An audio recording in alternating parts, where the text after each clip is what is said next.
Una joven sube a una camioneta creyendo que va al encuentro de su gran amor, pero el hombre que la espera no es quien ella piensa.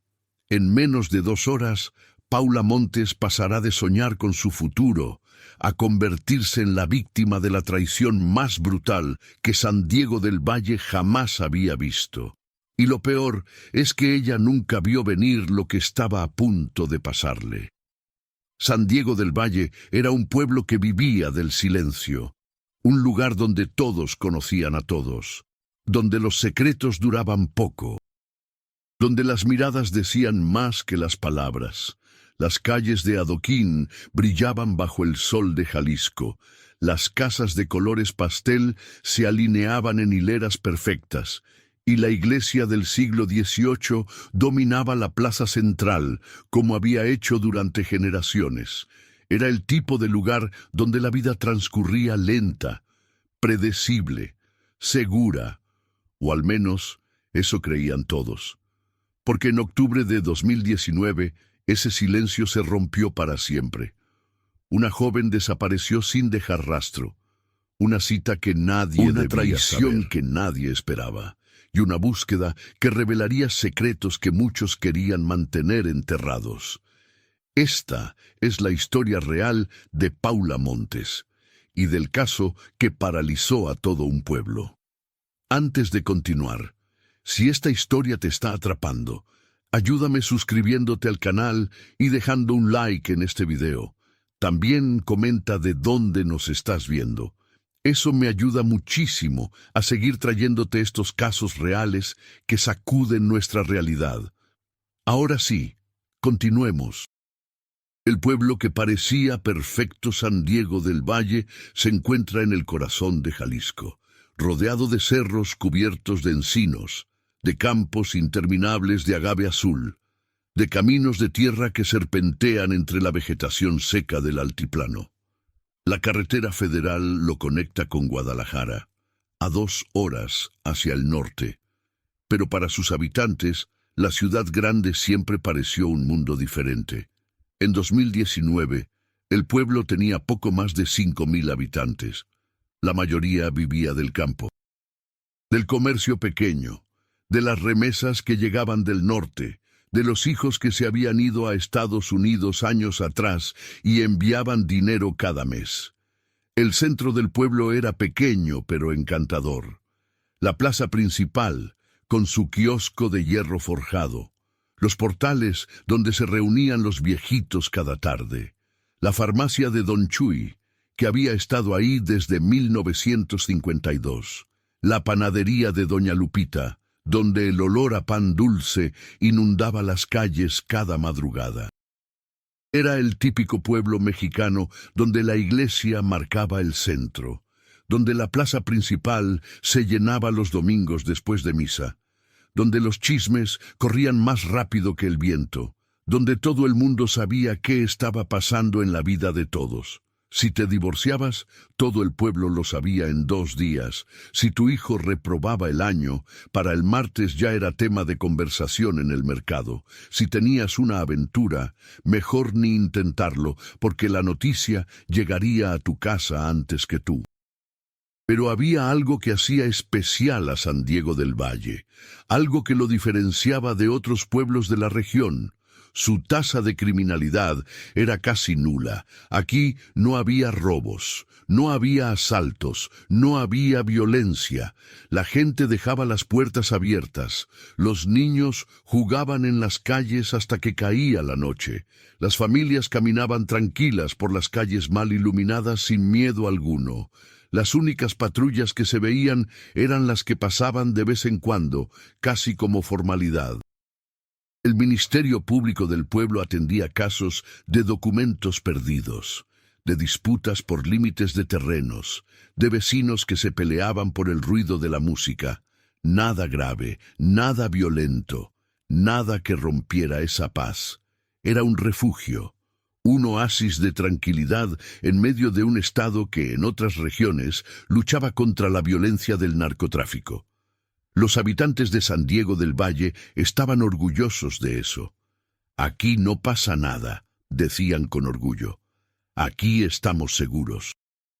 Pero como en todas las historias, esa falsa sensación de seguridad estaba a punto de romperse, y cuando lo hiciera, nada volvería a ser igual. Paula, la hija perfecta. Paula Montes acababa de cumplir 23 años en septiembre de 2019. Era una joven delgada, de 1,65 m de estatura, cabello castaño largo que le llegaba hasta la cintura, ojos color miel que brillaban cuando sonreía, piel morena clara, y una sonrisa que iluminaba cualquier lugar donde entraba.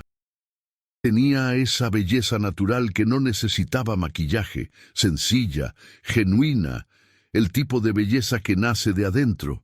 Pero lo que más recordaban de ella no era su aspecto físico, era su risa, una risa contagiosa, espontánea, que hacía que todos a su alrededor también quisieran reír. Era el sonido que llenaba la casa de los Montes cada mañana, el sonido que hacía que don Heriberto olvidara sus preocupaciones, el sonido que hacía sonreír a Azucena incluso en sus peores días. Paula era hija única, y eso la hacía aún más especial para sus padres. Don Heriberto y Azucena se habían casado jóvenes. Él tenía 21, ella 19.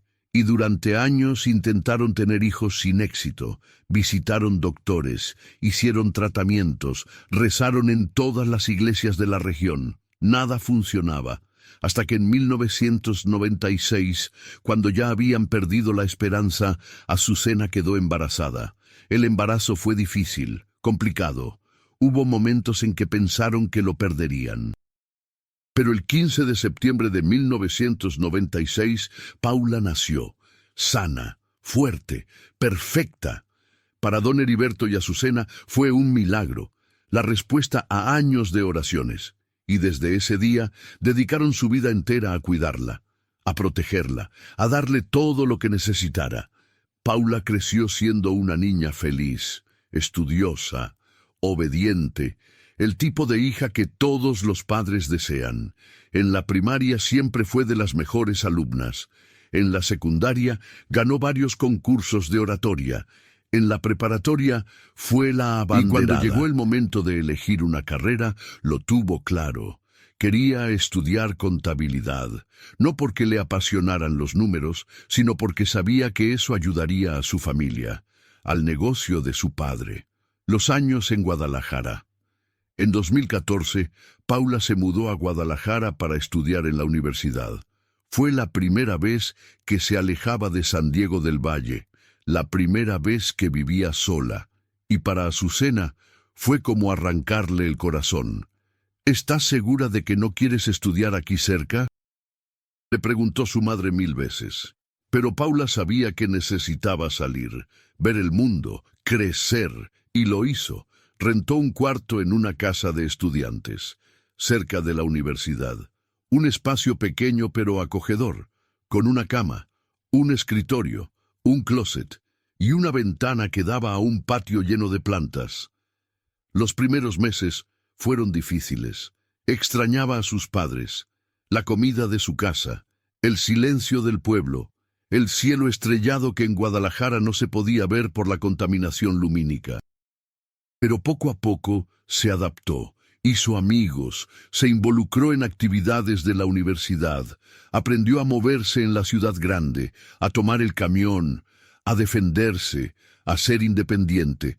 Sus padres la visitaban cada 15 días, traían comida, ropa limpia, dinero, y ese amor incondicional que solo los padres saben dar. Paula estudiaba con dedicación. No era de esas estudiantes que se la pasaban en fiestas. Prefería quedarse estudiando, leyendo, preparándose, y en 2018 se graduó, con honores, con reconocimientos, con un futuro prometedor. Sus padres lloraron de orgullo en la ceremonia de graduación.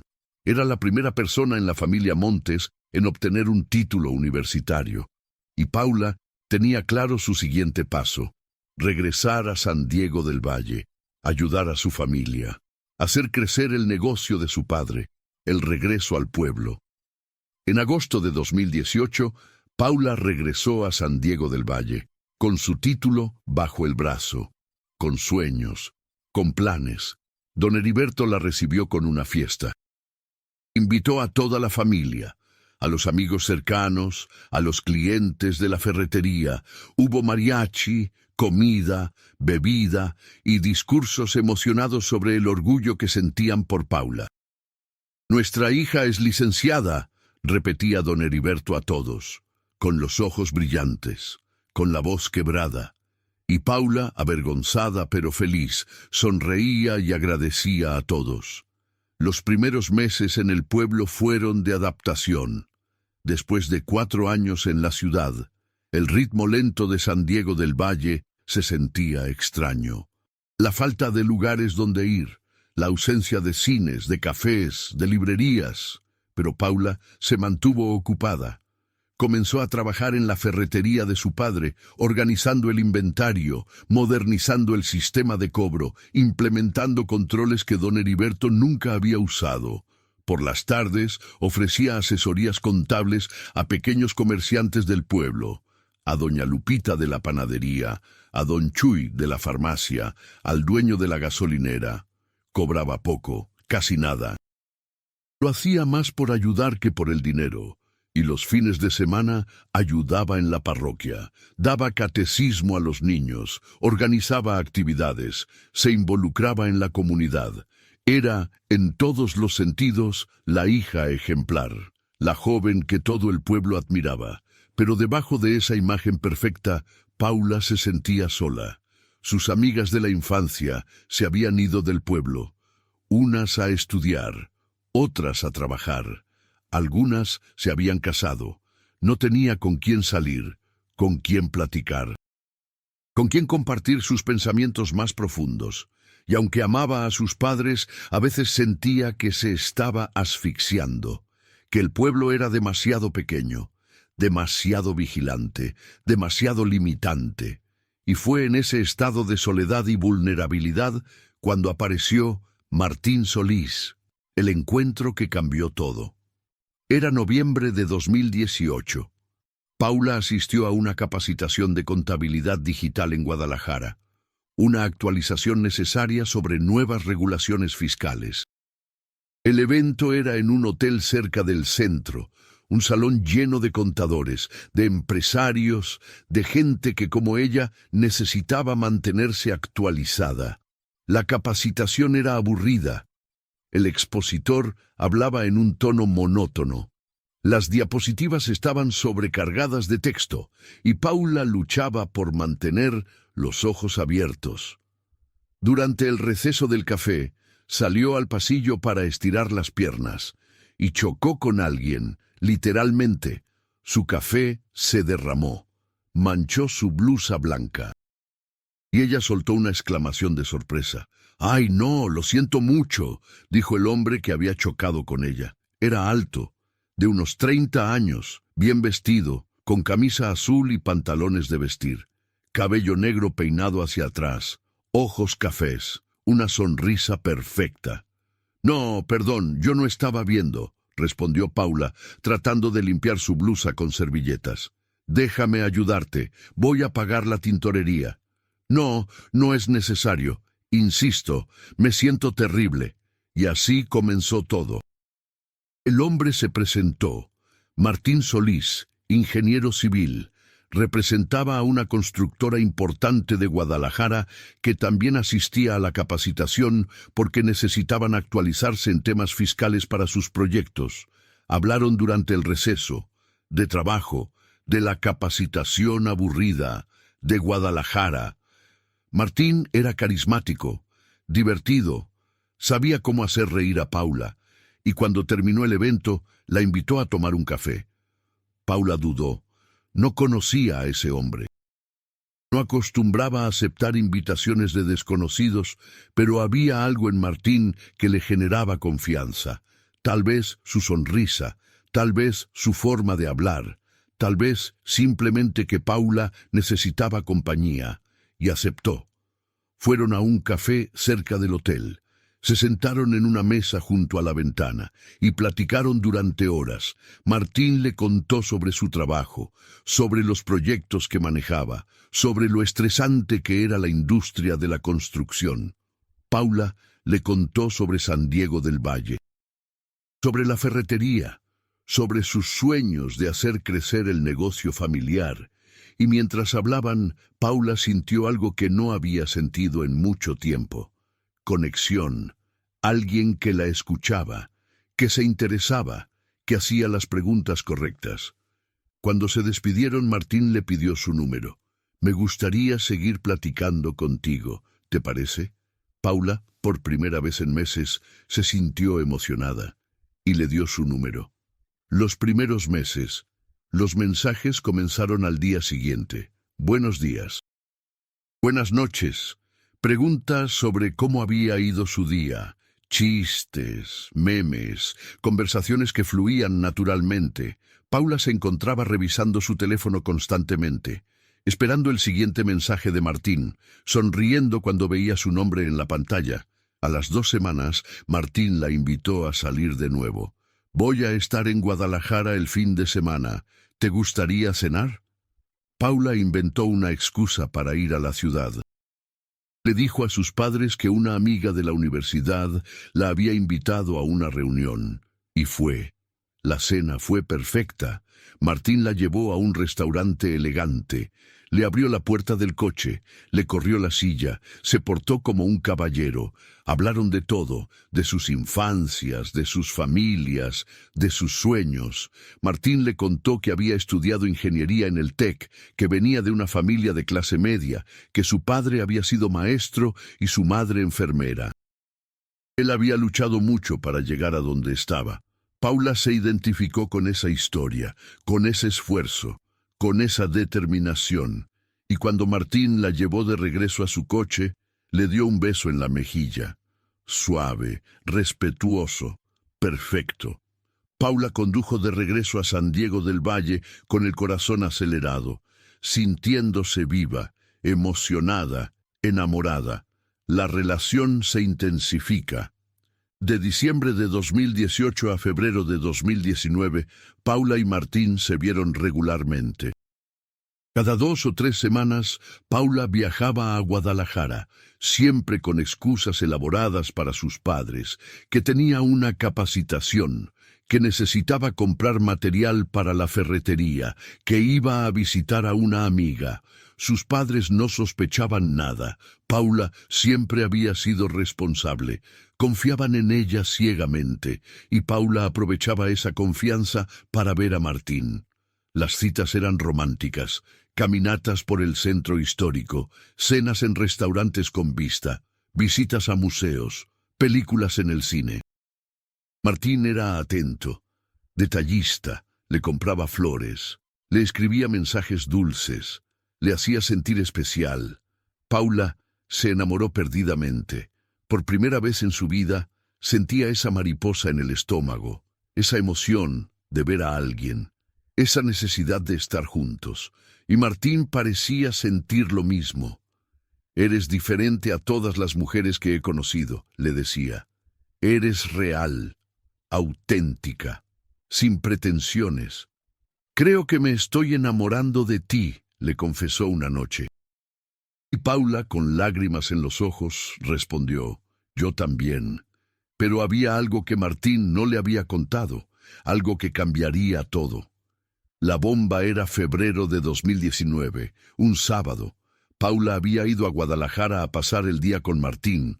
Fueron a desayunar, luego al cine y después a su departamento. Era la primera vez que Paula iba ahí.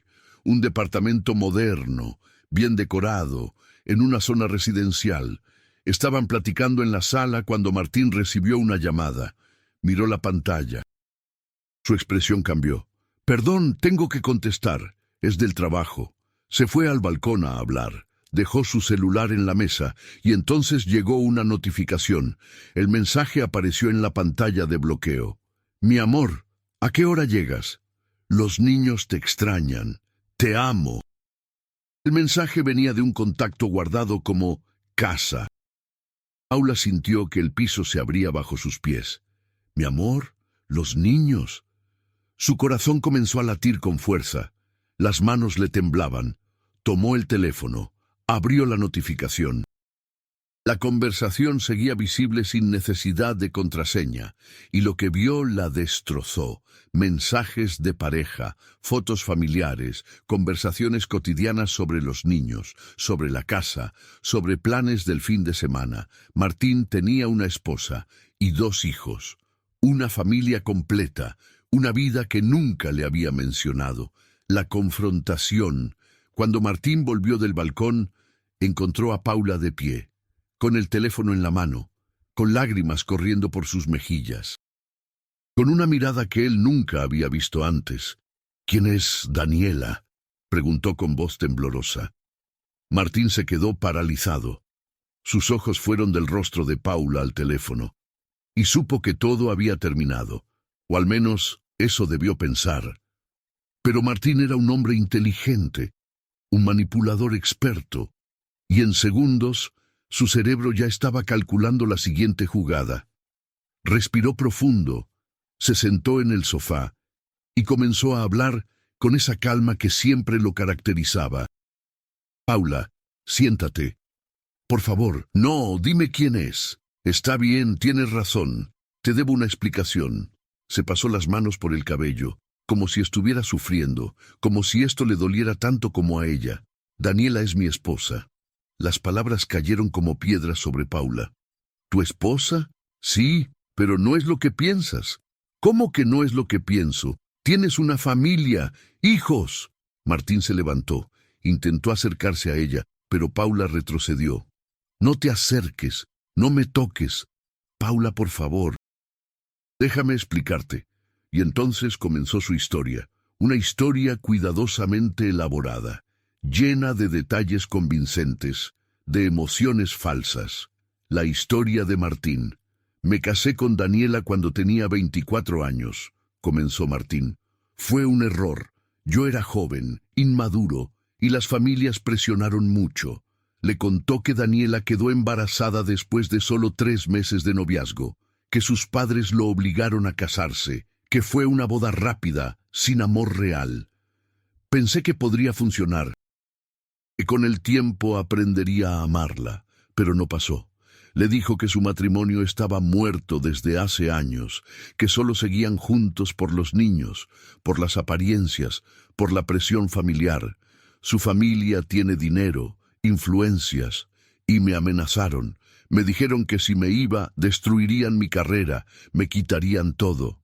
Martín hablaba con convicción, con dolor en la voz, con lágrimas en los ojos. Cuando te conocí, Paula, fue como ver luz después de años en la oscuridad. Eres todo lo que ella no es, real, genuina, auténtica. Se arrodilló frente a ella, tomó sus manos y le suplicó. Ya estoy en proceso de divorcio. Lo juro por lo que más quiero. Mi abogado ya tiene todos los papeles. Pero Daniela no quiere firmar. Está usando a los niños como rehenes. Dice que si me voy, nunca los volveré a ver. Paula quería irse, quería correr, quería nunca haber conocido a este hombre. Pero Martín era convincente. Sacó su laptop, le mostró correos con un abogado. Documentos legales que parecían reales, mensajes con su familia sobre el divorcio. Dame 6 meses, solo 6 meses, y estaré libre. Mi abogado dice que en julio todo estará resuelto. Entonces podré estar contigo abiertamente, sin escondernos. Le mostró mensajes de texto con Daniela, discusiones sobre el divorcio, peleas, acusaciones. Todo parecía real, todo parecía verdadero, y Paula, vulnerable y enamorada, quiso creerle. No sé si puedo hacer esto, dijo entre sollozos. Si quieres irte, lo entiendo, lo respetaré. Pero te juro que todo lo que te dije es verdad. Te amo, y voy a luchar por nosotros. Paula se quedó callada durante largos minutos. Su mente era un torbellino. ¿Debía creerle? ¿O era todo una mentira? Pero el amor puede cegar incluso a las personas más inteligentes, y Paula decidió darle una oportunidad. 6 meses, dijo finalmente. Si en 6 meses no estás divorciado, esto se acaba. Martín la abrazó. Gracias. No te vas a arrepentir. Pero Paula ya se estaba arrepintiendo. Los meses de secreto. De febrero a octubre de 2019, Paula vivió la doble vida más agotadora de su existencia. En San Diego del Valle era la hija perfecta, la joven religiosa, la trabajadora ejemplar. Se levantaba temprano, desayunaba con sus padres, iba a la ferretería, atendía clientes con una sonrisa, daba catecismo los sábados, iba a misa los domingos, pero en su interior guardaba un secreto que la estaba consumiendo. Cada 2 o 3 semanas viajaba a Guadalajara, con excusas cada vez más elaboradas. Hay una capacitación sobre nuevas regulaciones fiscales. Un cliente importante quiere verme para revisar sus libros. Mi amiga Fernanda está organizando una reunión de excompañeros. Sus padres confiaban en ella, nunca cuestionaban sus salidas, y Paula odiaba mentirles. Cada mentira era como una puñalada en el corazón, pero seguía haciéndolo, porque cuando estaba con Martín, todo lo demás desaparecía. Él la hacía sentir viva, deseada, amada. Sus encuentros eran cuidadosamente planeados. Martín rentaba departamentos en zonas discretas de Guadalajara, hoteles en las afueras donde nadie los conociera, lugares donde podían estar juntos sin miedo a ser descubiertos. Siempre era atento, detallista, le compraba regalos, flores, perfumes, joyas pequeñas que Paula tenía que esconder de sus padres. Le escribía cartas a mano, poemas, declaraciones de amor. Pronto estaremos juntos para siempre, le prometía. Solo falta un poco más, y cada mes tenía una nueva excusa sobre el divorcio. El abogado dice que Daniela está pidiendo más dinero. Tenemos que negociar. Su familia contrató a otro abogado. Están complicando todo. El juez está de vacaciones. Todo se retrasó un mes más. Siempre había algo. Siempre había un obstáculo. Siempre había una razón para esperar un poco más. Y Paula, atrapada en ese amor tóxico, seguía creyendo. Seguía esperando, seguía mintiendo, pero en el fondo, algo dentro de ella comenzaba a dudar. Las señales de alerta. A medida que pasaban los meses, pequeñas cosas comenzaron a no cuadrar. Martín nunca podía pasar un fin de semana completo con ella. Siempre tenía que irse el domingo temprano. Tengo que estar con los niños, si no, Daniela sospechará. Nunca la invitaba a su departamento. Siempre eran hoteles, lugares temporales. Es más seguro así. No quiero que nadie nos vea juntos hasta que todo sea oficial. Y lo más extraño, nunca le presentó a ningún amigo, a ningún familiar, a nadie de su vida real. No quiero exponerte a los chismes. Cuando estemos juntos oficialmente, conocerás a todos.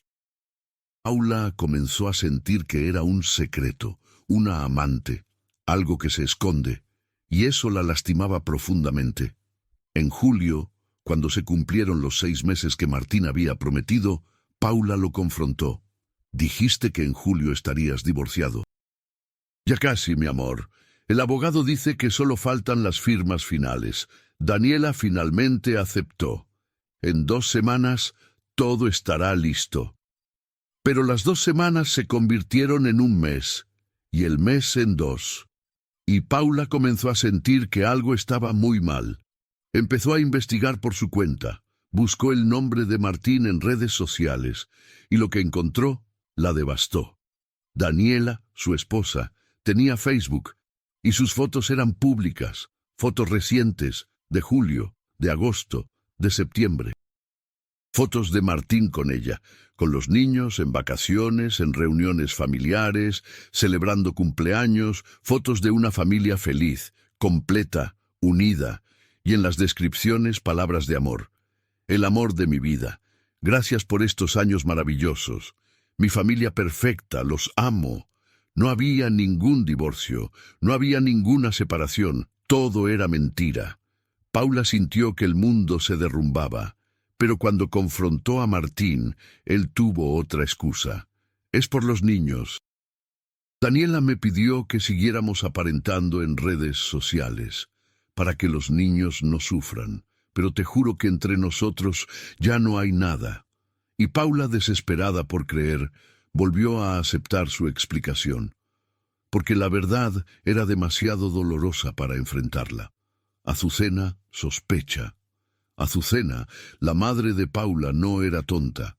30 años de ser madre le habían enseñado a leer a su hija, a notar los cambios, las señales, y algo en Paula había cambiado. Estaba más distante, más callada. Pasaba horas mirando su celular con una expresión que Azucena no podía descifrar. Tristeza, preocupación, culpa. Las salidas a Guadalajara eran cada vez más frecuentes y las excusas cada vez menos convincentes. Azucena comenzó a preguntar, con sutileza, sin confrontar: «Hija, ¿estás bien? Te veo preocupada». «Estoy bien, mamá.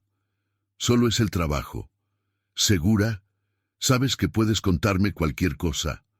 «Sí, mamá. Todo está bien». Pero Azucena sabía que algo no estaba bien. Una noche, mientras Paula dormía, Azucena entró a su habitación, no para espiar, sino para dejar ropa limpia que había planchado, y vio algo sobre el escritorio, una carta, doblada, con letra manuscrita, asomándose de un libro. Azucena sabía que no debía leerla, que era invadir la privacidad de su hija, pero la curiosidad fue más fuerte. Tomó la carta, la desdobló y comenzó a leer, y con cada palabra su corazón se partía más. La carta: «Mi amor, sé que estos meses han sido difíciles. Sé que te he pedido paciencia más veces de las que te mereces, pero quiero que sepas que todo lo que estoy haciendo es por nosotros». Daniela sigue complicando las cosas. Su abogado está pidiendo una cantidad ridícula, y su familia me amenaza constantemente. Dicen que si sigo con el divorcio, harán que pierda mi trabajo, que nunca volveré a ver a mis hijos. Es duro, muy duro. Pero cada vez que pienso en ti, en tu sonrisa, en tus ojos, encuentro fuerzas para seguir luchando. Sé que te prometí que en julio todo estaría resuelto, y lamento no haber cumplido, pero te juro que ya casi llegamos. Mi abogado dice que en noviembre, máximo diciembre, todo estará listo. Y entonces podremos estar juntos, abiertamente, sin escondernos, sin mentiras. Podrás venir a vivir conmigo a Guadalajara, presentarte a mis amigos, a mi familia, ser mi esposa. Lo sé, te lo he prometido muchas veces, y sé que ya no sabes si creerme, pero esta vez es diferente. Esta vez es real. Te amo con todo mi corazón. Eres lo mejor que me ha pasado en la vida y no voy a perderte. Espérame un poco más, mi amor, solo un poco más. Tuyo siempre, M. Azucena leyó la carta 3 veces, con manos temblorosas, con lágrimas en los ojos. Su hija estaba teniendo una relación con un hombre casado, un hombre que le mentía, que la manipulaba, que la tenía esperando promesas vacías. Y lo peor, Paula estaba sufriendo, ocultándolo, cargando con ese peso sola. Azucena salió de la habitación, fue a su cuarto, y lloró en silencio para no despertar a su esposo. ¿Qué debía hacer? ¿Confrontar a Paula? ¿Decirle a Heriberto? Pasó toda la noche sin dormir, dándole vueltas al asunto, y al día siguiente tomó una decisión. Tenía que hablar con su hija. La confrontación familiar era mediados de octubre, un martes por la noche. La familia Montes había cenado en silencio. Don Heriberto hablaba sobre problemas con un proveedor. Paula apenas había tocado su comida. Cuando don Heriberto se fue a dormir, Azucena le pidió a Paula que se quedara. «Necesitamos hablar». Paula sintió un escalofrío, Conocía ese tono. Era el tono que su madre usaba cuando algo serio estaba por pasar. Se sentaron en la sala, a oscuras, solo con la luz de la cocina iluminando débilmente el espacio. Azucena respiró profundo. Encontré la carta. Paula palideció. ¿Qué carta? No me mientas, Paula. La carta de Martín. La leí. El mundo de Paula se derrumbó. Las lágrimas comenzaron a caer inmediatamente. Mamá, ¿cuánto tiempo llevas con ese hombre? Desde noviembre del año pasado. Casi un año mintiéndonos. Un año viviendo un secreto. Mamá, ¿no es lo que piensas? ¿No? ¿No es lo que pienso? La voz de Azucena se quebró. Mi hija está con un hombre casado, un hombre que tiene una familia, que tiene hijos. ¿Qué parte no entiendo? Él se va a divorciar, me lo prometió. ¿Y cuántas veces te ha prometido eso? ¿Cuántas fechas ha puesto? ¿Y cuántas veces ha cumplido? Paula no pudo responder, porque su madre tenía razón. Los hombres casados no dejan a sus esposas, Paula. Te están usando. Te tienen de amante, de entretenimiento. Y cuando se canse de ti, va a regresar a su familia como si nada hubiera pasado. No, Martín no es así. Él me ama. Si te amara de verdad, no te tendría escondida. No te haría mentir. No te haría sufrir. La discusión se intensificó. Voces que subían de tono. Acusaciones. Defensas desesperadas. Don Heriberto salió de su cuarto, despertado por los gritos. ¿Qué está pasando aquí? Y Azucena, entre lágrimas, le contó todo. La reacción de don Heriberto fue peor de lo que Paula imaginaba. La decisión del padre. Don Heriberto era un hombre tranquilo, reservado. En todos los años que Paula tenía de vida, nunca lo había visto explotar, pero esa noche lo hizo. Un hombre casado, con hijos. Su voz temblaba de ira. Sus manos se cerraban en puños. Papá, déjame explicarte. No hay nada que explicar. Ese hombre te está usando. ¿No lo ves? No, él me ama. Si te amara no estaría con su esposa. No tendría una familia que mantener. Don Heriberto caminaba de un lado a otro, respirando con dificultad. ¿Y qué pasa con esa mujer? ¿Con esos niños? ¿Has pensado en ellos? Esa pregunta golpeó a Paula como un puñetazo. ¿Por qué no? No había pensado mucho en ellos. Había tratado de no hacerlo. Martín dice que su matrimonio está muerto, que solo siguen juntos por mentiras, todos son mentiras. Don Heriberto se detuvo frente a ella.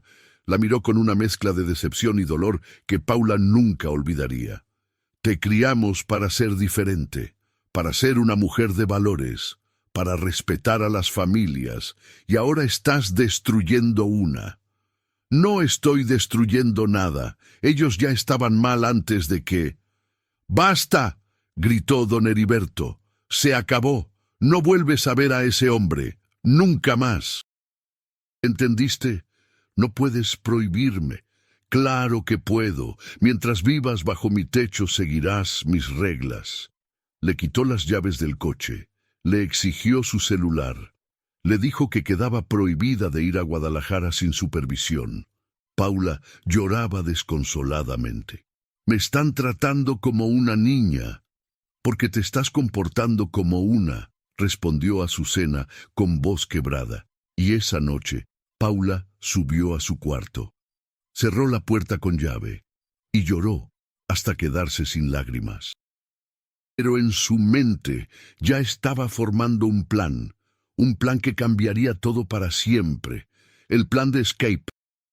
Durante 2 semanas, Paula se comportó como la hija obediente. Trabajaba en la ferretería sin quejarse, regresaba directo a casa, no mencionaba a Martín, no pedía permiso para salir.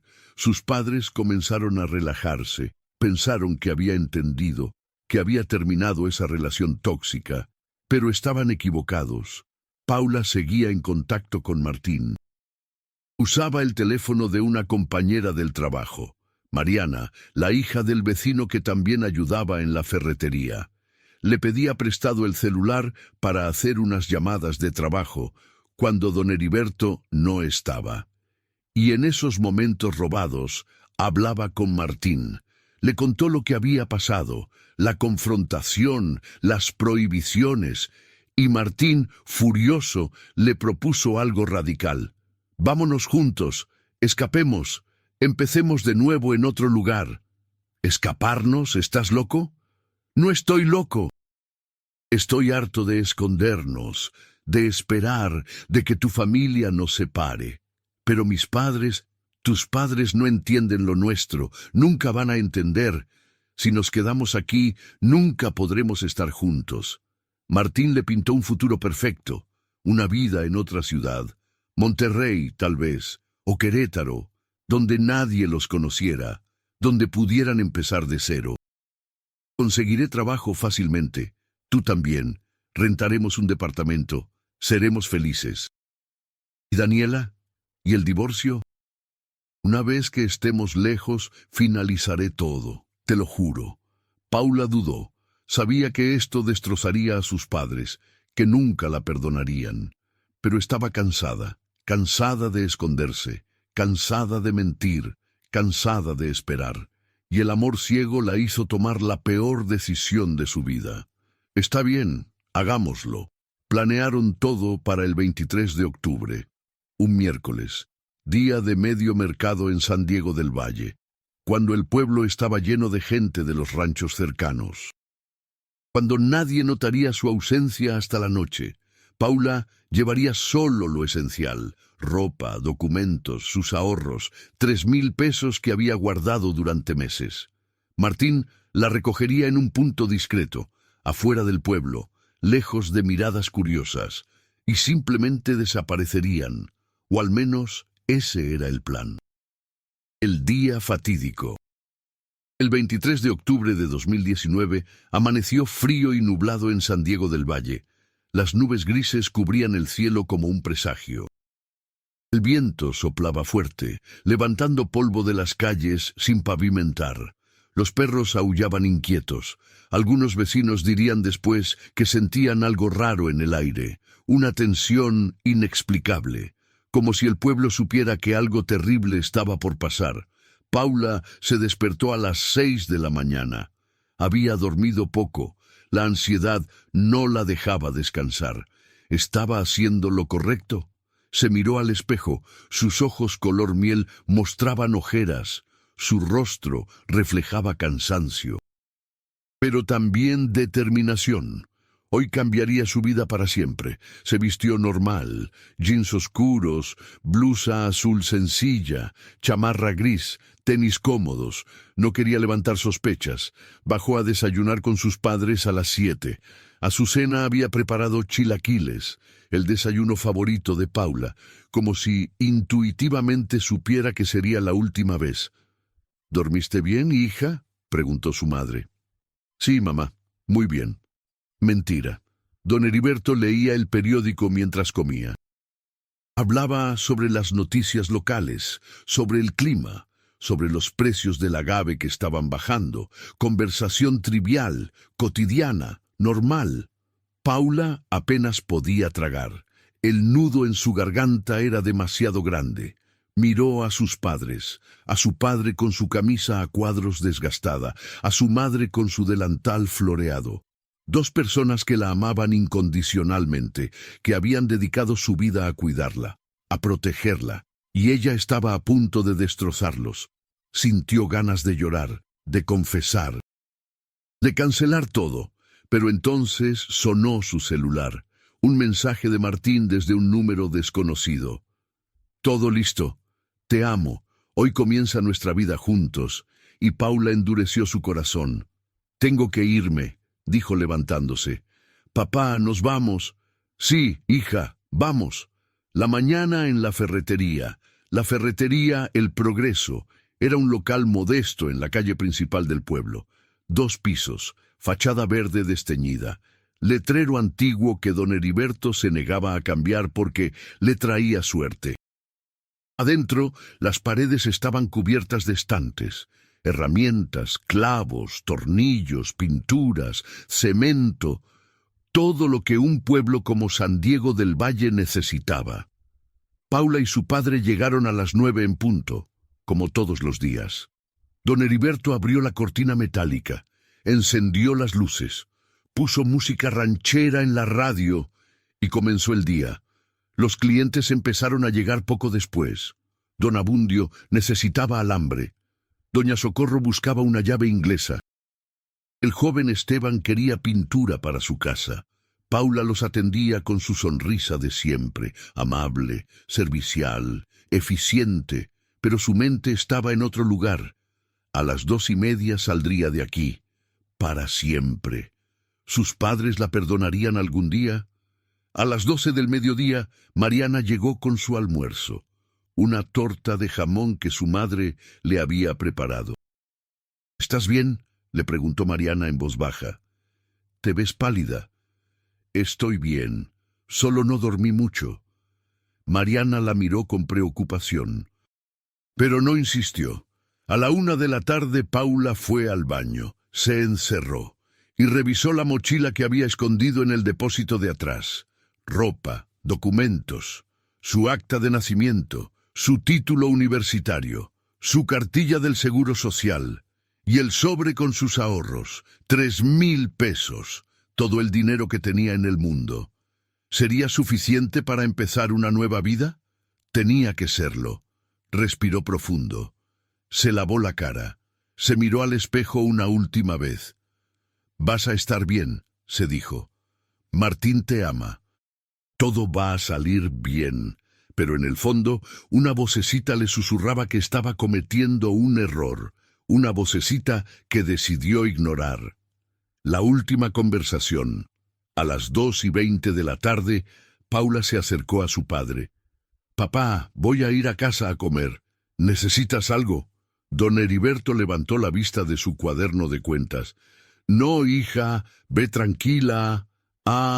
De paso compra tortillas. Se nos acabaron en el desayuno». Le dio un billete de 50 pesos. Paula tomó el dinero y sintió que el corazón se le rompía. «Gracias, papá». Se acercó y lo abrazó, fuerte, más de lo normal. Don Heriberto se sorprendió. «¿Estás bien, hija?» «Sí, solo quería abrazarte». Don Heriberto sonrió. «Anda, ve, no tardes». Esas fueron las últimas palabras que don Heriberto le diría a su hija. Paula salió de la ferretería. El sol de la tarde le pegaba en el rostro. Las calles estaban llenas de gente del mercado. Se dirigió a la tortillería de doña Remedios. Compró 1 kilo, como su padre le había pedido, porque si alguien preguntaba después, necesitaba esa coartada. Luego caminó hacia el mercado, por las calles traseras, evitando las miradas conocidas. Su corazón latía tan fuerte que pensó que todos podían oírlo. Llegó a la ferretería por la puerta trasera, tomó su mochila del depósito y salió sin que nadie la viera, o al menos eso creía, porque Mariana la vio salir, con la mochila, caminando rápido, y supo que algo estaba mal. El punto de encuentro. El crucero de la carretera estaba a 2 kilómetros del centro de San Diego del Valle, un lugar donde la carretera principal se dividía. Una rama hacia Guadalajara, otra hacia los pueblos del sur. Era un lugar poco transitado. Solo los camiones de carga y algunos vehículos ocasionales pasaban por ahí, perfecto para un encuentro discreto. Paula llegó a las 3:15, 15 minutos antes de la hora acordada. Se sentó en una piedra grande bajo la sombra de un mezquite viejo, el único árbol en varios metros a la redonda. El viento soplaba fuerte, levantaba remolinos de polvo. El cielo seguía nublado. Paula abrazó su mochila, su única posesión ahora, todo lo que tenía. Miró su celular, un mensaje de Martín. «Voy en camino, llegaré puntual, te amo». Paula sonrió, nerviosa, asustada, esperanzada. Los minutos pasaban lentos. Cada segundo se sentía como una eternidad. 3:20. Un coche pasó por la carretera. Una pick-up vieja. No se detuvo. 3:25. Otro vehículo. Un autobús de pasajeros. Tampoco se detuvo. 3:30. Martín debía llegar ya. Paula comenzó a ponerse nerviosa. Marcó al número desde donde Martín le había escrito. Fuera de servicio, extraño. 3:35. Tal vez había tráfico. Tal vez se retrasó. 3:40. Paula se levantó. Caminó de un lado a otro. La ansiedad crecía. ¿Y si algo le pasó? ¿Y si tuvo un accidente? 3:45. Entonces escuchó el motor de un vehículo acercándose, una camioneta gris, una Nissan Frontier, vidrios polarizados. Paula sintió un alivio enorme. Finalmente, la camioneta se detuvo frente a ella. El motor seguía encendido. La ventanilla del conductor bajó lentamente, y el corazón de Paula se detuvo. Porque quien manejaba no era Martín, el hombre desconocido. Era un hombre de unos 40 años, moreno, rostro curtido por el sol, bigote espeso, camisa a cuadros. Tenía una mirada fría, calculadora, que hizo que Paula sintiera un escalofrío recorrer su espalda. —¿Paula Montes? —preguntó con voz áspera. Paula dio un paso atrás. —¿Quién eres? —Martín me mandó. Sube, tenemos que irnos. —¿Dónde está él? ¿Por qué no vino? El hombre suspiró impaciente. Tuvo un problema. Te lo explicará cuando lleguemos. Pero si no nos vamos ahora, tu familia te va a encontrar. Paula miró alrededor. El lugar estaba desierto. Solo ella y este desconocido. Algo no se sentía bien. Cada instinto en su cuerpo le gritaba que huyera. —No, quiero hablar con Martín primero. No hay tiempo, ¿vienes o no? Déjame marcarle. Su teléfono está muerto, por eso me mandó a mí. Mira, si no confías, quédate aquí, pero yo me voy. El hombre hizo ademán de subir la ventanilla, y Paula tomó la peor decisión de su vida. —Espera. El hombre la miró, esperando. Paula pensó rápido. Si se quedaba ahí, eventualmente alguien del pueblo la vería, y todo el plan se vendría abajo. Tal vez Martín sí tuvo un problema, tal vez por eso mandó a alguien más. Después de todo, si este hombre fuera peligroso, ¿por qué sabría su nombre? ¿Por qué sabría de la cita? Su mente racionalizó, justificó, se convenció. ¿A dónde vamos? ¿A dónde está Martín? No está lejos, media hora. Paula apretó su mochila contra su pecho. Respiró profundo y subió a la camioneta. La puerta se cerró con un sonido seco, final, y mientras la camioneta arrancaba, alejándose de San Diego del Valle, Paula no sabía que nunca regresaría, que en menos de 2 horas su vida terminaría en un bosque remoto, y que este hombre que manejaba a su lado no era un mensajero de Martín. Era su verdugo. El testigo silencioso don Erasmo era un campesino de 72 años. Toda su vida la había pasado trabajando la tierra, levantándose con el sol, regresando cuando caía la noche. Ese 23 de octubre volvía de su milpa, en su burro viejo, cargando un costal de elotes. Cuando pasó por el crucero de la carretera, vio algo, una muchacha joven, parada junto al mezquite, con una mochila y una camioneta gris que se detenía. Don Erasmo era curioso por naturaleza. Se quedó observando desde la distancia, vio a la muchacha hablar con el conductor, dudar, mirar alrededor y finalmente subir. La camioneta arrancó. Tomó la desviación hacia el sur, hacia los caminos de terracería que llevaban a los bosques.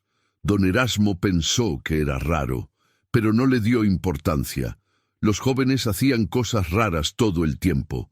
Siguió su camino a casa, cenó con su esposa, se acostó temprano como siempre, y no fue hasta el día siguiente, cuando vio a la gente del pueblo preguntando por una muchacha desaparecida, que se dio cuenta de lo que había visto. Y para entonces ya era demasiado tarde.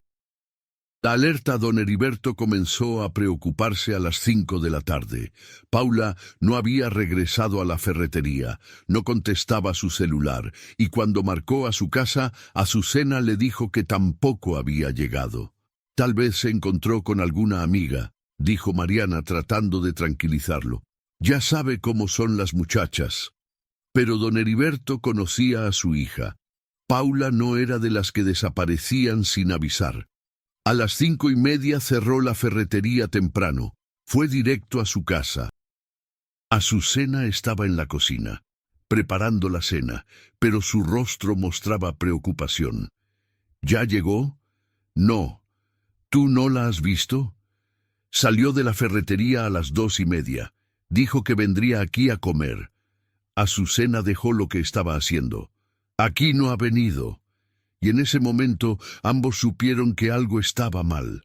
Comenzaron a buscarla. Llamaron a las pocas amigas que Paula tenía en el pueblo. Ninguna la había visto.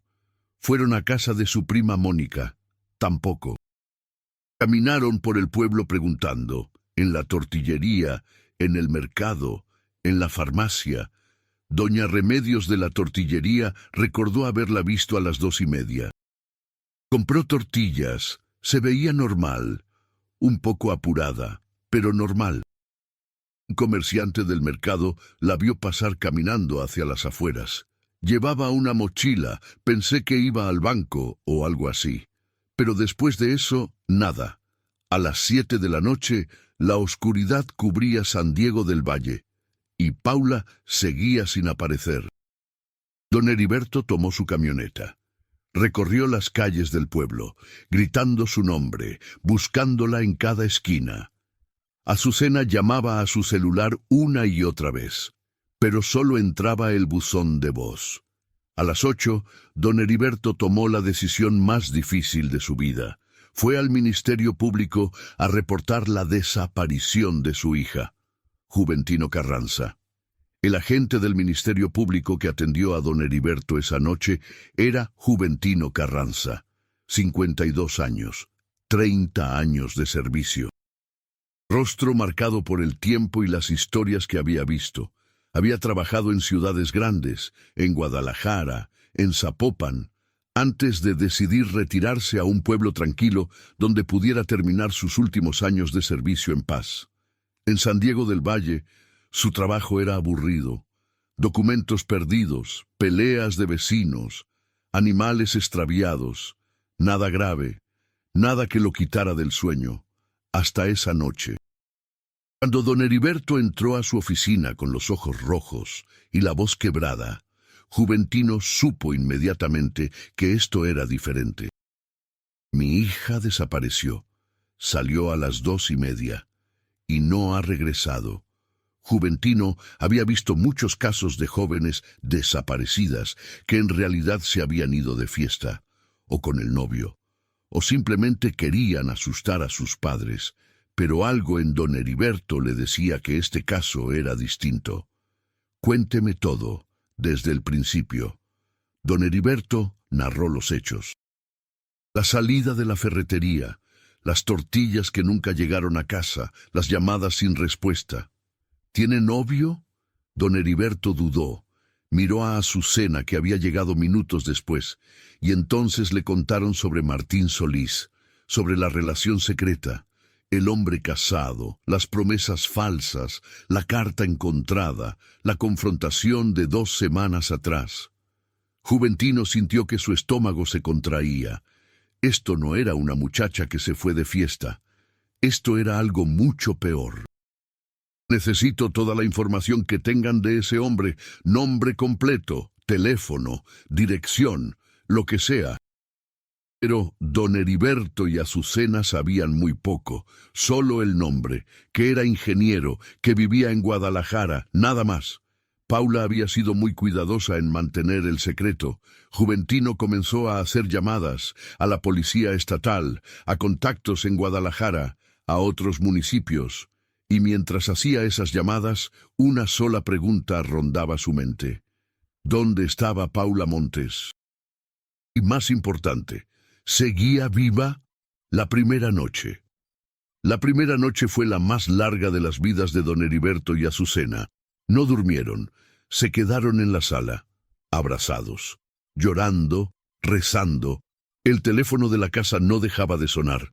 Vecinos preguntando si había noticias, familiares ofreciendo ayuda, amigos queriendo saber qué podían hacer, pero no había nada que hacer más que esperar.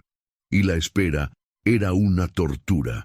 Azucena no podía dejar de pensar en su hija. ¿Dónde estaba? ¿Estaba bien? ¿Tenía frío? ¿Tenía hambre? ¿Estaba asustada? Es mi culpa, repetía entre sollozos. La confronté, la presioné, y por eso se fue. Don Heriberto la abrazaba. No es tu culpa, tú solo querías protegerla. Pero él también se sentía culpable, por haberle quitado las llaves, por haberla tratado como una niña, por no haber entendido que el amor ciego no entiende de razones. A las 3 de la madrugada, Mariana llegó a su casa. Tocó la puerta, con lágrimas en los ojos. Tengo que contarles algo. Les confesó que había prestado su celular a Paula, que sabía que se estaba comunicando con alguien, que había visto cosas sospechosas. La vi salir de la ferretería con una mochila, caminando rápido, como si huyera. Don Heriberto sintió que el mundo se derrumbaba. Su hija se había ido, voluntariamente, con ese hombre. Y ahora, ¿dónde estaba? La búsqueda comienza. Al amanecer del 24 de octubre, San Diego del Valle despertó con una noticia que sacudió al pueblo entero. Paula Montes había desaparecido. En cuestión de horas, todo el mundo lo sabía. Las redes sociales explotaron con su foto. Los grupos de WhatsApp del pueblo no hablaban de otra cosa. Juventino Carranza había trabajado toda la noche. Había localizado a 3 Martín Solís registrados como ingenieros en Jalisco. Uno de 32 años, casado, con domicilio en Guadalajara. Ese tenía que ser. A las 8 de la mañana, 2 agentes de la Fiscalía Estatal llegaron a la casa de Martín Solís en Guadalajara. Una casa bonita, en una zona residencial, de clase media alta. Tocaron el timbre. Una vez, 2 veces. Una mujer abrió la puerta, joven, bonita, con un bebé en brazos y un niño pequeño aferrado a su pierna. ¿Sí? ¿Daniela Solís? Sí, soy yo. ¿En qué puedo ayudarles? Buscamos a Martín Solís. ¿Está en casa? Daniela negó con la cabeza. No. Salió ayer temprano a una obra en Colima. Regresa mañana. ¿Pasa algo? Los agentes se miraron entre sí. ¿Una obra en Colima? Sí, un proyecto nuevo. ¿Por qué? ¿Está en problemas? Los agentes no quisieron alarmarla. Dijeron que solo necesitaban hablar con él sobre un tema laboral. Pero cuando se fueron, Daniela quedó inquieta. Algo en sus rostros, en su tono, le decía que esto no era sobre trabajo, y esa inquietud la llevó a hacer algo que cambiaría todo. La llamada que cambió todo. Daniela Solís no podía quitarse de la cabeza la visita de esos agentes. ¿Por qué buscaban a Martín? ¿Qué había hecho? Se sentó en la sala con el bebé en brazos. Mateo, su hijo mayor, jugaba con sus carritos en el piso. Martín le había dicho que estaría en Colima, en una obra nueva. 2 días, máximo. Pero algo no cuadraba. Daniela tomó su teléfono. Buscó el número del jefe directo de Martín. Mauricio. Dudó antes de marcar. ¿Y si estaba exagerando? ¿Y si realmente era solo un tema laboral? Pero la inquietud era demasiado fuerte. Marcó. «Daniela, ¿todo bien?» «Hola, Mauricio. Disculpa que te moleste. Solo quería confirmar. ¿Martín está en la obra de Colima?» Silencio del otro lado. Un silencio que duró demasiado. «Daniela, ¿de qué obra hablas?» El corazón de Daniela se detuvo. «La que empezaron esta semana, en Colima. Martín me dijo que estarían allá 2 días. Daniela», la voz de Mauricio sonaba incómoda. «Aquí no tenemos ninguna obra en Colima. De hecho, Martín pidió vacaciones desde el lunes. Me dijo que se iban a Puerto Vallarta. Tú, él y los niños. El mundo de Daniela se derrumbó. ¿Vacaciones? Sí, pidió 3 días. Dijo que era una sorpresa para ti. ¿No lo sabías? Daniela no podía hablar. Las lágrimas comenzaban a caer. Daniela, ¿estás bien? ¿Qué está pasando? Nada. Un malentendido. Gracias, Mauricio. Colgó el teléfono con manos temblorosas. Martín le había mentido. No estaba en ninguna obra. Había pedido vacaciones y ella no sabía nada. ¿Dónde estaba realmente? El descubrimiento de Daniela dejó al bebé en su cuna, le puso una película a Mateo en la televisión y comenzó a buscar. Fue al estudio de Martín, un cuarto pequeño donde él trabajaba desde casa algunos días. Revisó su escritorio, papeles de trabajo, facturas, planos de construcción, nada fuera de lo normal. Abrió los cajones, lápices, calculadoras, post-its. Pero en el último cajón, el que siempre mantenía cerrado con llave, encontró algo. La llave estaba escondida detrás de un marco de fotos. Daniela la había visto antes, pero nunca le había dado importancia. Ahora sí. Abrió el cajón, y lo que encontró la destrozó. Una carpeta manila, escondida al fondo, debajo de manuales viejos. Dentro, fotos, cartas, mensajes impresos, fotos de Martín con una joven, una muchacha bonita, de unos 20 y tantos, cabello castaño largo, sonrisa brillante, abrazados, besándose, en restaurantes, en hoteles, en lugares que Daniela no reconocía. Las fotos eran recientes, de los últimos meses, y en el reverso de una dedicatoria. Para mi amor eterno, el hombre que cambió mi vida, te amo, Paula. Daniela sintió que el piso desaparecía bajo sus pies. Las cartas eran peores. Declaraciones de amor, planes de futuro, promesas. Pronto estaremos juntos para siempre. Ya casi está listo el divorcio. Vamos a escaparnos, a empezar de nuevo. ¿Divorcio? ¿Escaparse? Daniela siguió revisando. Había mensajes impresos, conversaciones de WhatsApp que Martín había guardado, y en una de ellas un mensaje reciente, del día anterior. Todo listo, te recojo mañana a las 3:30, lleva solo lo esencial, te amo. Daniela leyó la fecha, 23 de octubre, ayer. Martín no estaba en Colima, estaba con esa muchacha. Pero entonces, ¿por qué la policía lo buscaba? La denuncia de Daniela llamó inmediatamente a los agentes que habían visitado su casa. Les contó todo, entre sollozos, entre gritos de rabia, sobre las fotos, las cartas, los mensajes, la mentira de Colima. Mi esposo me engañó, tiene otra mujer, y creo que se fue con ella. Los agentes tomaron nota de todo, le pidieron que guardara la evidencia, y le hicieron una pregunta que la heló.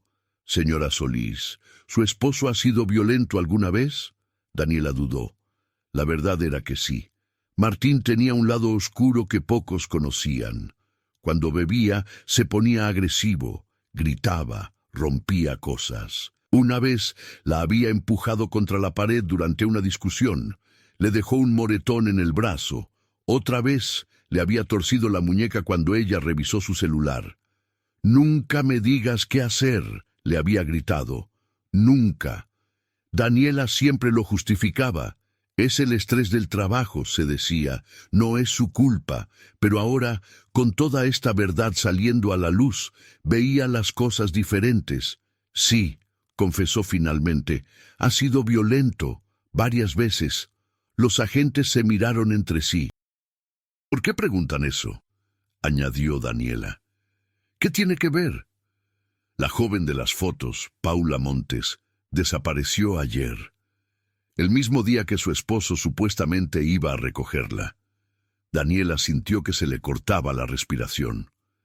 ¿Desapareció? Sí, sus padres la reportaron anoche, y creemos que su esposo está involucrado. Daniela comenzó a temblar. ¿Martín era capaz de algo así? ¿De hacerle daño a alguien? Recordó su ira, su violencia, su capacidad de mentir con tanta facilidad. Y supo que sí, que era completamente capaz. La movilización. El 24 de octubre, San Diego del Valle se convirtió en un hervidero de actividad. Juventino Carranza había movilizado a todos los elementos disponibles: patrullas, policías municipales, voluntarios del pueblo. Se organizaron grupos de búsqueda, cubriendo diferentes áreas: el pueblo, los alrededores, los caminos de terracería, los bosques cercanos. Las redes sociales explotaron con la foto de Paula. Su nombre se volvió trending topic en Jalisco. Medios locales comenzaron a cubrir el caso. Paula Montes, joven de 23 años, desapareció el miércoles en San Diego del Valle. Su familia pide ayuda para localizarla. La foto que circulaba era de su graduación. Paula sonriente, con su birrete, con su toga, con toda una vida por delante, una vida que probablemente ya había terminado. Don Heriberto y Azucena se unieron a las búsquedas, recorriendo cada calle, cada camino, cada rincón, gritando su nombre hasta quedarse sin voz. «¡Paula, hija, responde!». Pero solo el silencio les respondía. Doña Lupita de la panadería organizó un punto de apoyo: café, pan, agua para los que buscaban. Don Chuy de la farmacia donó linternas, pilas, botiquines de primeros auxilios. Todo el pueblo se volcó, porque Paula no era solo la hija de los Montes, era la hija de todos, y todos rezaban por encontrarla viva. El testimonio clave fue don Erasmo, el campesino, quien dio el testimonio más importante. Llegó al Ministerio Público el 24 por la tarde, con su sombrero en las manos, nervioso. «Creo que vi algo», le contó a Juventino sobre lo que había visto el día anterior. La muchacha en el crucero, la camioneta gris, cómo ella subió voluntariamente. ¿Recuerda algo más de la camioneta? Era una Nissan, de esas Frontier, gris oscuro, con vidrios negros, nueva. ¿Las placas? Don Erasmo negó. No alcancé a verlas bien, pero algo sí recuerdo. Llevaba una calcomanía en la defensa trasera de una universidad, con letras rojas. Juventino sintió que tenía algo. ¿Hacia dónde fue la camioneta? Tomó la desviación hacia el sur, hacia los caminos que van a los bosques. Juventino envió inmediatamente patrullas a esa zona, con perros, con drones, con todo lo que tenían. Y también puso una alerta para localizar la camioneta de Martín Solís, una Nissan Frontier gris, modelo 2018, con placas de Jalisco, la misma que don Erasmo había visto, la gasolinera. Mientras las búsquedas continuaban, Juventino seguía investigando a Martín Solís. Rastreó su tarjeta de crédito, sus movimientos bancarios, sus registros telefónicos, y encontró algo: un cargo en una gasolinera en la carretera hacia Colima, el 23 de octubre a las 5 de la tarde. Juventino llamó a la gasolinera, habló con el encargado. ¿Tienen cámaras de seguridad? Sí, señor, pero solo las guardamos una semana. Necesito ver el video del 23 de octubre, entre las 4 y las 6 de la tarde. El encargado prometió enviarlo por correo electrónico. 2 horas después, Juventino estaba viendo el video, y lo que vio confirmó sus peores sospechas. La camioneta gris llegó a la gasolinera a las 5:03 p.m. Se detuvo en la bomba 3. Un hombre bajó, alto, bien vestido, nervioso, sudando a pesar del clima fresco. Martín Solís. Cargó gasolina, pagó en efectivo. Y durante todo el tiempo revisaba constantemente la parte trasera de su camioneta, como si llevara algo que no quería que nadie viera. La cámara captó un detalle más: la lona que cubría la caja de la pick-up estaba mal acomodada, como si la hubieran puesto rápidamente, sin cuidado. Juventino amplió la imagen y vio algo que le revolvió el estómago: un pedazo de tela azul asomándose por debajo de la lona, del mismo color que la blusa que Paula llevaba puesta el día de su desaparición. La búsqueda en el bosque. El 25 de octubre, los grupos de búsqueda se concentraron en la zona boscosa al sur del pueblo. Era un área extensa, kilómetros de bosque de encinos y pinos, con caminos de terracería que se perdían entre los árboles. Juventino dirigía personalmente la operación, con perros rastreadores, con elementos de protección civil, con voluntarios del pueblo. El terreno era difícil, irregular, con barrancas profundas, con vegetación densa, pero no se iban a rendir. A las 11 de la mañana, uno de los perros comenzó a ladrar. Había encontrado algo, en una zona apartada, a unos 500 metros del camino principal, entre la maleza, una mochila, azul oscuro, con un parche de una universidad, exactamente como la que los padres de Paula describieron. Juventino se acercó, con guantes, sin tocar nada más de lo necesario. Abrió la mochila cuidadosamente. Estaba vacía, no había ropa, no había dinero, no había documentos, solo una libreta, un cuaderno pequeño donde Paula escribía sus pensamientos. Juventino lo hojeó, poemas, reflexiones, listas de tareas, y en la última página, con letra temblorosa, casi ilegible, unas palabras que le helaron la sangre. Martín me mintió. No es quien dice ser. Esto fue un error. Dios mío, ¿qué hice? Tengo miedo. La entrada estaba fechada. 23 de octubre, 3:45 p.m., 15 minutos después de que Paula subiera a esa camioneta. Juventino cerró los ojos. Respiró profundo. Sabía lo que significaba esto. Paula había descubierto algo, en esos 15 minutos de viaje, algo que la hizo darse cuenta de que estaba en peligro, y escribió esas palabras, como último testamento, como evidencia de lo que estaba pasando. «Continúen buscando», ordenó Juventino. «No está lejos. Tiene que estar por aquí». El hallazgo 2 horas después, a la 1:30 de la tarde del 26 de octubre, encontraron lo que nadie quería encontrar. Un voluntario, José Luis, vio algo entre la maleza. A unos 50 metros de donde habían encontrado la mochila, tierra removida, ramas acomodadas de manera antinatural, como si alguien hubiera intentado ocultar algo. «¡Aquí! ¡Vengan!». Juventino llegó corriendo, junto con otros elementos, y comenzaron a remover las ramas, la tierra, las hojas secas, y entonces la vieron, una mano, pequeña, de mujer, asomándose entre la tierra. «Paren, no toquen nada más», ordenó Juventino. «Llamen a los forenses, ya». Los siguientes minutos fueron una tortura. Don Heriberto y Azucena estaban esperando en el camino, con otros familiares, con gente del pueblo. Cuando vieron las expresiones de los que regresaban, supieron la verdad. Azucena comenzó a gritar, un grito desgarrador que se escuchó por todo el bosque. «¡No, no, mi niña, mi bebé!». Don Heriberto tuvo que sostenerla, mientras él mismo caía de rodillas, llorando como nunca había llorado. Su hija estaba muerta, y nada volvería a ser igual. La escena del crimen. Los peritos forenses llegaron 1 hora después, desde Guadalajara, acordonaron toda el área, tomaron fotografías, documentaron cada detalle. El cuerpo de Paula estaba semienterrado, boca abajo, cubierto con tierra y ramas. Vestía la misma ropa que llevaba el día de su desaparición, jeans oscuros, blusa azul, chamarra gris. Los primeros análisis mostraban trauma severo en la cabeza, múltiples golpes.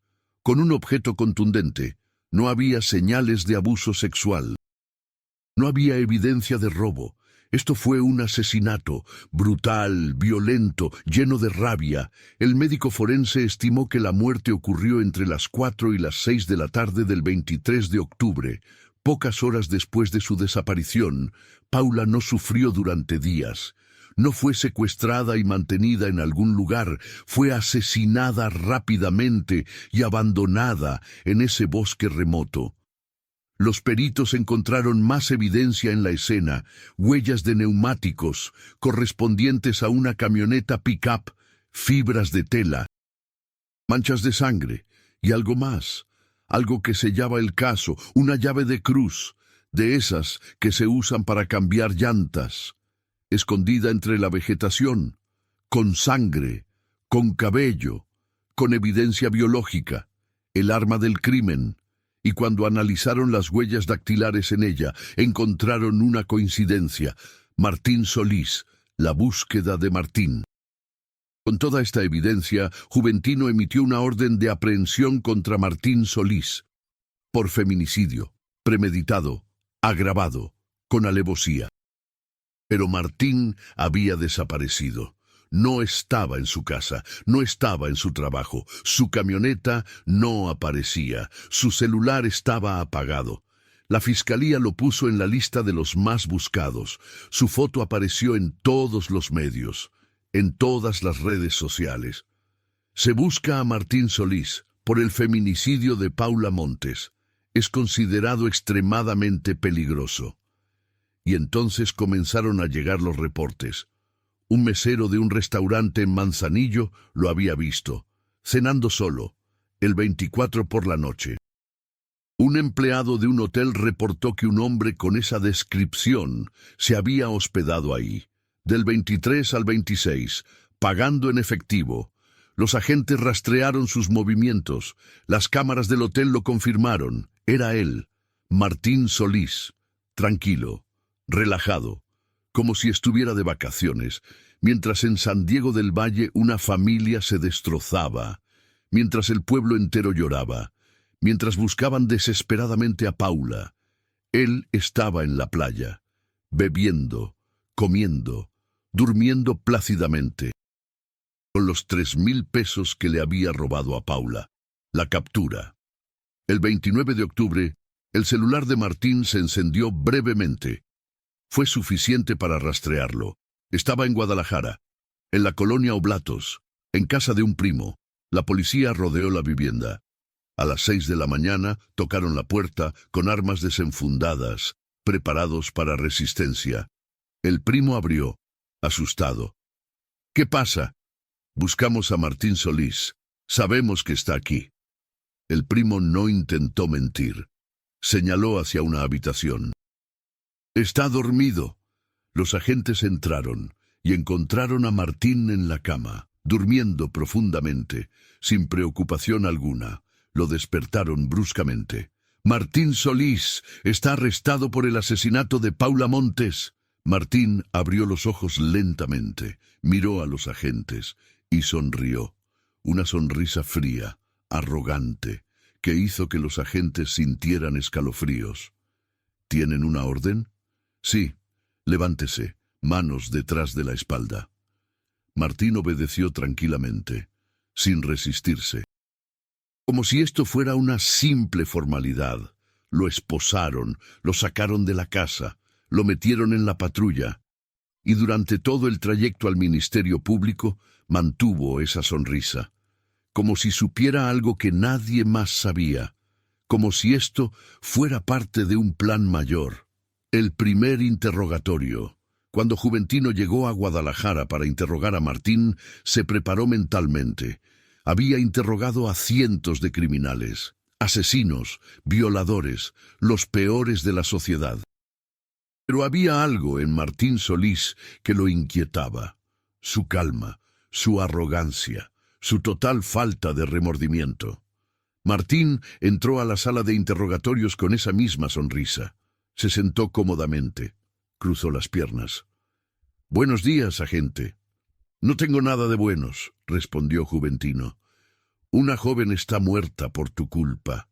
No sé de qué habla». «Paula Montes, la joven con la que tenías una relación, la que desapareció el 23 de octubre, la que encontramos muerta en un bosque». Martín no se inmutó. «Lamento su muerte, pero yo no tuve nada que ver». «¿Ah, no? Entonces, ¿por qué huiste?» «No huí. Estaba de vacaciones, en Manzanillo, el mismo día que ella desapareció. Coincidencia. Juventino sacó las fotos, las evidencias, los testimonios. Tu camioneta fue vista recogiéndola en el crucero. No era yo. Yo estaba en Colima. No hay ninguna obra en Colima. Tu jefe lo confirmó. Entonces, mi jefe está confundido. Tu esposa encontró fotos de Paula, cartas, mensajes, donde planeaban escaparse juntos. Por primera vez, la sonrisa de Martín flaqueó ligeramente. Eso es privado. Encontramos tu camioneta, limpia, recién lavada, pero los peritos encontraron sangre, sangre de Paula. Eso es imposible. Encontramos una llave de cruz, el arma del crimen, con tus huellas dactilares. Martín se quedó callado. ¿Sabes lo que te espera? Feminicidio agravado. Son 60 años de prisión. 60. Martín respiró profundo. Su actitud comenzó a cambiar. Quiero hablar con mi abogado.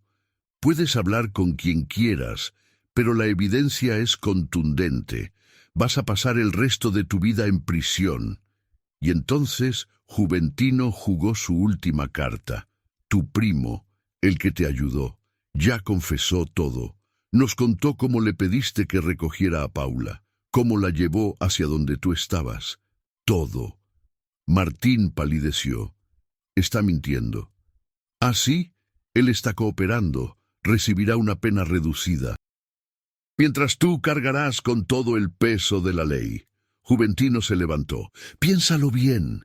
Tienes dos opciones. Cooperar y tal vez obtener algún beneficio. O quedarte callado y que tu primo cuente su versión de los hechos. Y salió de la sala, dejando a Martín solo con sus pensamientos. La confesión. Martín Solís pasó 2 días en silencio total. Su abogado llegó. Un penalista caro que su familia había contratado. Le aconsejó no decir nada, que la fiscalía tenía que probar cada detalle. Pero el 31 de octubre todo cambió. El primo de Martín, Fernando Solís, de 35 años, decidió cooperar completamente con las autoridades. Les contó todo, cada detalle, cada mentira, cada paso del plan. Y cuando Martín se enteró, supo que había perdido. Su abogado llegó con malas noticias. La fiscalía tiene testimonio directo de tu primo, tiene evidencia física, tiene testigos. Van a pedir la pena máxima. ¿Cuánto? 60 años, sin posibilidad de reducción. Martín cerró los ojos. Hizo cálculos mentales. Tenía 32 años. 60 años significaban morir en prisión. ¿Y si coopero? Tal vez podamos negociar, pero tienes que confesar todo. Martín se quedó callado durante largos minutos, y finalmente tomó la decisión que cambiaría todo. Llamen al agente Carranza. Quiero hablar. La verdad completa. Cuando Juventino regresó a la sala de interrogatorios, encontró a un Martín diferente, sin sonrisa, sin arrogancia, con los ojos rojos, las manos temblando. Voy a contarles todo, pero quiero que quede claro algo. ¿Qué cosa? Nunca planeé matarla. Juventino se sentó, encendió la grabadora. Comienza desde el principio. Y Martín comenzó a hablar. Su historia era diferente a lo que todos esperaban, y de alguna manera mucho peor. Conocí a Paula en noviembre de 2018, en esa capacitación, y sí, al principio solo quería pasar el rato, una aventura, nada serio. Pero ella se enamoró. Yo aproveché eso. Le contó cómo la manipuló desde el principio, cómo le mintió sobre su matrimonio, cómo le prometió un divorcio que nunca existió. Mi matrimonio con Daniela estaba bien. Tenemos problemas como todos, pero nunca planeé divorciarme. Nunca. Entonces, ¿por qué seguiste con Paula? Porque ella era fácil, ingenua, me creía todo y necesitaba dinero. Juventino sintió náuseas. Dinero. Tengo deudas, muchas deudas, tarjetas de crédito, préstamos bancarios, un negocio que salió mal. Daniela no sabe nada de eso. Y pensaste que Paula podría ayudarte. Ella me contó sobre su familia, sobre la ferretería, sobre el dinero que su padre guardaba en efectivo. casi 100,000 pesos. Ahí estaba, el motivo real. Empecé a planear cómo conseguir ese dinero. Le pedí que me diera las llaves de la ferretería. Le dije que necesitábamos empezar nuestra nueva vida con capital. Y ella te las dio. Sí, porque confiaba en mí, porque me amaba. La voz de Martín se quebró ligeramente, pero Juventino no sintió lástima. El plan era simple: convencerla de que escapáramos juntos, que trajera todo su dinero y las llaves de la ferretería. Luego, una vez que tuviera las llaves, entraría por la noche, tomaría el dinero y desaparecería. ¿Y Paula? Martín guardó silencio. ¿Qué ibas a hacer con Paula?, gritó Juventino. Iba a dejarla en algún lugar. Decirle que había cambiado de opinión, que regresara con su familia. Mentira. La mataste. No iba a matarla, te lo juro. El día del crimen, Martín continuó con su relato. Entre lágrimas, entre sollozos que Juventino no sabía si eran reales o actuados. El 23 de octubre, mandé a mi primo Fernando a recogerla. Le dije que yo había tenido un problema, que la llevara a un punto donde yo estaría esperando. ¿Por qué no la recogiste tú? Porque no quería que nadie me viera. En San Diego todos la conocen. Si me veían con ella, alguien se daría cuenta. Fernando recogió a Paula en el crucero y la llevó por el camino de terracería hacia el bosque, donde Martín esperaba con su camioneta. Cuando llegó, yo estaba nervioso, muy nervioso. Había estado bebiendo, tratando de calmar los nervios. Paula bajó de la camioneta de Fernando, me vio y corrió a abrazarme. Estaba feliz, emocionada. Pensaba que estábamos comenzando nuestra nueva vida. Martín se cubrió el rostro con las manos. Le pedí su mochila. Le dije que la pondría en mi camioneta, y cuando la abrí solo había ropa, documentos y 3,000 pesos. Le pregunté por las llaves de la ferretería, y ella me dijo que no las había traído. Juventino sintió que entendía. Su padre las había cambiado. Sí, después de que la confrontaran, su padre cambió todas las cerraduras, y Paula nunca me lo dijo.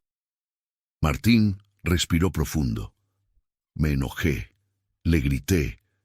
Le dije que habíamos planeado esto, que necesitaba esas llaves, y ella empezó a llorar, a decirme que lo sentía, que no sabía que las habían cambiado. Entonces le exigí el dinero de su papá, y me dijo que no podía conseguirlo, que era imposible. Y ahí me di cuenta que todo este plan, todos estos meses, habían sido para nada. El momento fatal. Paula empezó a hacer preguntas. ¿Por qué estaba tan obsesionado con el dinero? ¿Qué pasaba con nuestra nueva vida? ¿Dónde estaban mis maletas? Y entonces ella vio mi camioneta, vacía, sin equipaje, sin nada, y entendió. Martín comenzó a llorar abiertamente. Me miró con esos ojos, con esa mirada de traición, y me dijo: «Nunca me amaste, ¿verdad? Todo fue por dinero». Intenté convencerla de que no era así, pero ella ya no me creía. Empezó a gritar, a decirme que era un monstruo, que iba a contarle todo a su familia, a Daniela, a la policía. Y yo entré en pánico. Martín describió los siguientes minutos con un detalle que hizo que Juventino sintiera ganas de vomitar. Cómo Paula intentó huir, cómo él la alcanzó, cómo la jaló del cabello, cómo ella le rogó, le suplicó, le pidió que la dejara ir. «Por favor, Martín, te amo. No diré nada, lo prometo». Pero Martín ya no escuchaba. Fue a su camioneta, sacó la llave de cruz, esa herramienta que todos los conductores llevan para cambiar llantas. No recuerdo mucho de lo que pasó después. Solo recuerdo que la golpeé, una vez, y luego otra, y otra. Ella cayó al piso y dejó de moverse. Cuando me di cuenta de lo que había hecho, ya era demasiado tarde. Después del asesinato, Fernando estaba ahí, lo vio todo. Estaba en shock, gritando: «¿Qué hiciste? ¿Qué hiciste? Le dije que me ayudara, que si no lo hacía, yo lo metería en esto, que éramos cómplices. Él lloró, pero me ayudó.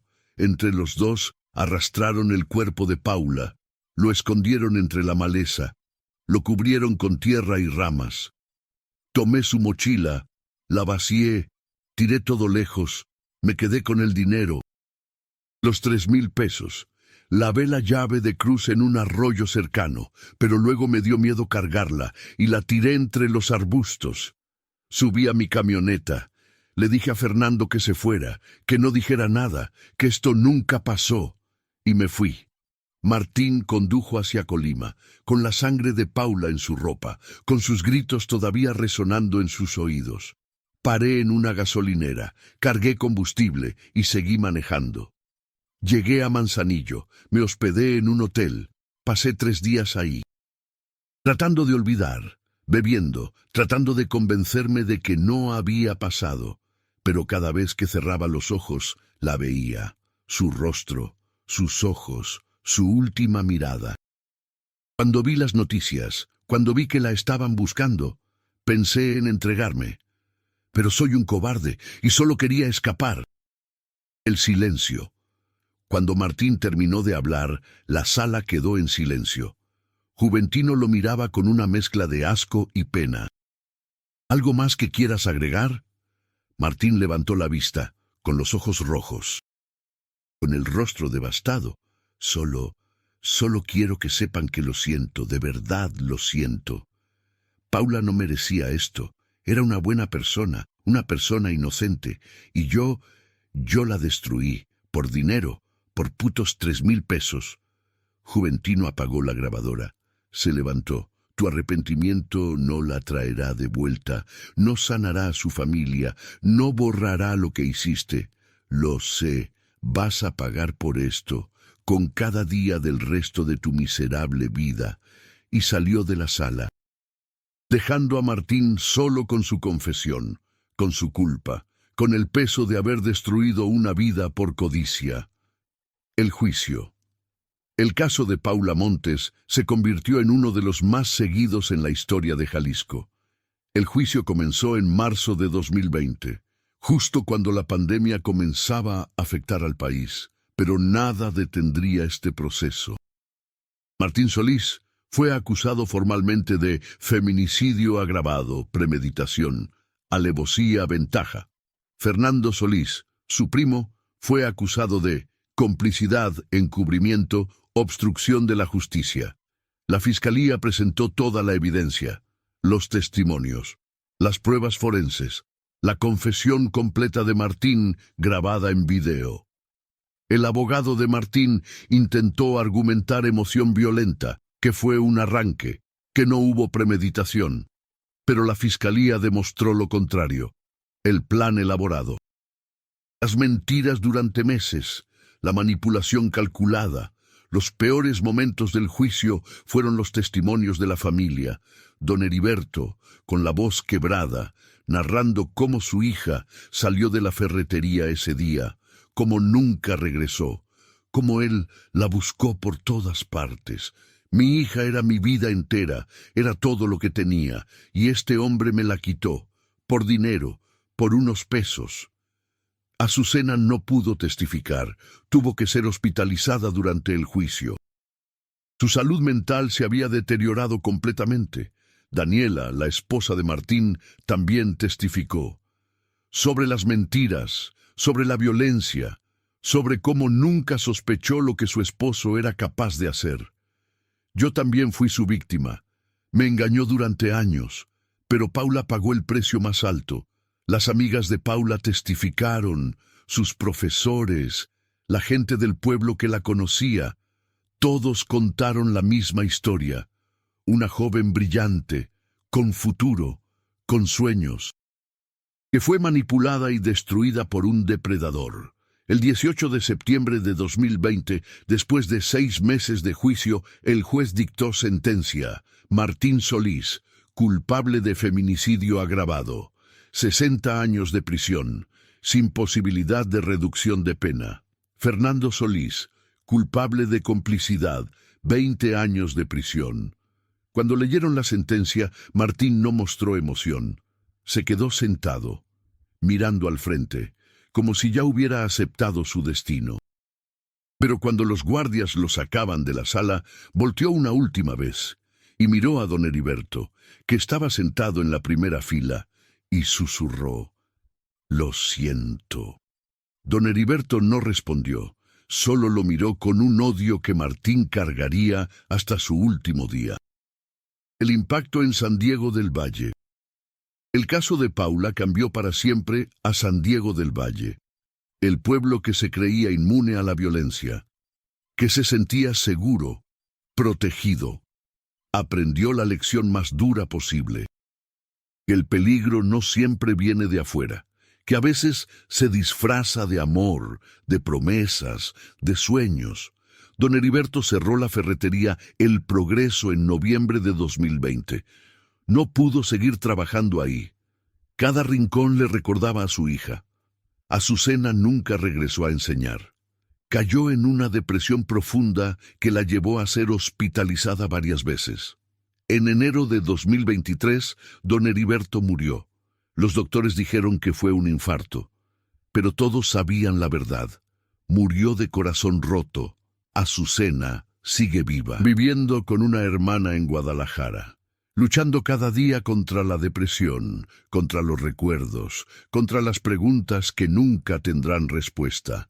La casa de los Montes en San Diego del Valle está vacía, con las ventanas cerradas, la pintura descascarada, el jardín lleno de hierba, un recordatorio silencioso de la familia que fue destruida. El legado pero de esta tragedia, algo importante nació. El caso de Paula se viralizó en todo México, se convirtió en símbolo, en advertencia, en lección. Organizaciones feministas la tomaron como ejemplo de la violencia que sufren las mujeres, del peligro de las relaciones tóxicas, de los depredadores que se disfrazan de príncipes azules. Ni una más, ni una menos. Su historia se contó en programas de televisión, en podcasts, en documentales, en charlas en escuelas y universidades. Ayudó a que miles de jóvenes reconocieran las señales de advertencia, las mentiras, las manipulaciones, las promesas vacías. En San Diego del Valle, cada 23 de octubre, el pueblo se reúne en la plaza principal. Encienden velas, colocan flores en el mural que pintaron con su rostro y prometen no olvidar. Hay una frase que su madre escribió, que está pintada bajo su imagen. No fue tu culpa, mi amor. Te amamos siempre. Descansa en paz. Porque Paula no tuvo la culpa de nada. Fue víctima de un depredador, de un sistema que no la protegió a tiempo, de una sociedad que a veces juzga a las víctimas antes de ayudarlas. Epílogo. Martín en prisión. En 2025, Martín Solís sigue en prisión, en el penal de máxima seguridad de Puente Grande. Nunca ha mostrado verdadero arrepentimiento. En entrevistas con psicólogos penitenciarios, ha demostrado ser un narcisista, sin empatía real, sin remordimiento genuino. Se queja de las condiciones, de la comida, del trato que recibe, como si él fuera la víctima. Daniela se divorció de él en 2021, se cambió el apellido, se mudó con sus hijos a otra ciudad, tratando de comenzar de nuevo, de borrar ese capítulo de su vida. Los niños crecen sin padre, pero tal vez sea mejor así. Fernando, el primo cómplice, cumple su sentencia en otro penal. Dice que está arrepentido, que si pudiera regresar el tiempo, nunca habría ayudado a Martín. Pero las palabras no devuelven a los muertos. Martín ha intentado apelar su sentencia 3 veces, argumentando diversos tecnicismos, buscando salir antes. Todas han sido rechazadas. Cumplirá cada día de esos 60 años, hasta su último respiro. Y cuando muera, probablemente sin nadie que lo visite, sin nadie que llore su muerte, tal vez entonces entienda el dolor que causó. O tal vez no. Porque algunos monstruos nunca entienden el daño que hacen. Mensaje final. Esta fue la historia real de Paula Montes, una joven de 23 años que soñó con el amor, que creyó en las promesas, que confió en la persona equivocada y que pagó con su vida. Su caso nos recuerda varias lecciones importantes. El amor no debe doler, no debe basarse en mentiras, no debe hacernos sentir mal con nosotros mismos.